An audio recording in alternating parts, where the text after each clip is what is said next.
Today we're going to cover Google Classroom and how to get started with the basics in Google Classroom.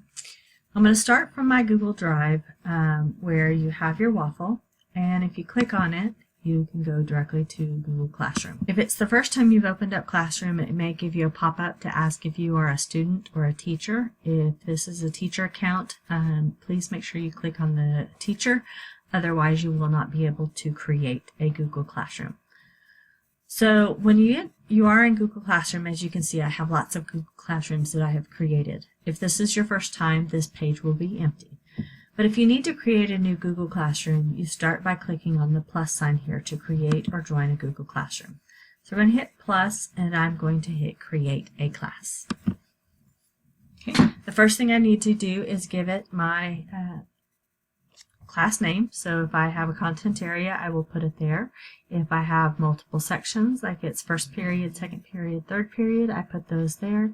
You can also put your English. So if you're pre-AP English, period 2, and then you can put your subject, you can put English.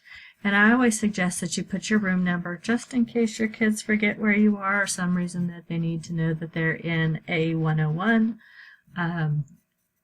Include that as well. So I'm going to go ahead and fill this out. Okay, so I'll click Create. So now I have my Google Classroom and it is set up. From here, a few of the basics of how it is designed. It starts out as your landing page is Stream. That will happen every time you open it, as well as when your students open it. You have classwork, where you post assignments, questions, material, and everything that happens in your classroom. People is where you can add co-teachers if you want, and then you can see a list of your students. You can add them manually, or you can use the code that is right here to give to your students and have them responsible for joining your classroom. And Grades is the tab where if you have assigned an assignment that you have as a graded work, the grades will be posted and viewed here. If I go back to my Stream, I now have, again, my class code is here. I can make it large to display in a classroom. I can change the theme of my classroom here. So if I click on it, I can select a different theme that maybe fits more of what I'm doing.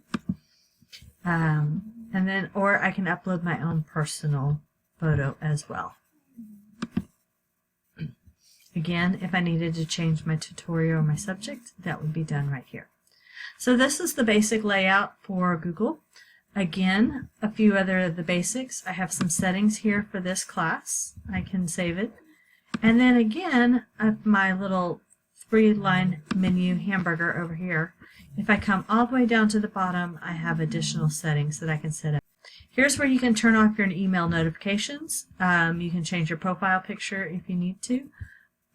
I will turn those back on so we can look at the notifications. Here's where you can turn off and on how you want to be notified. And then again, you can turn on and off what classes you would like to be notified.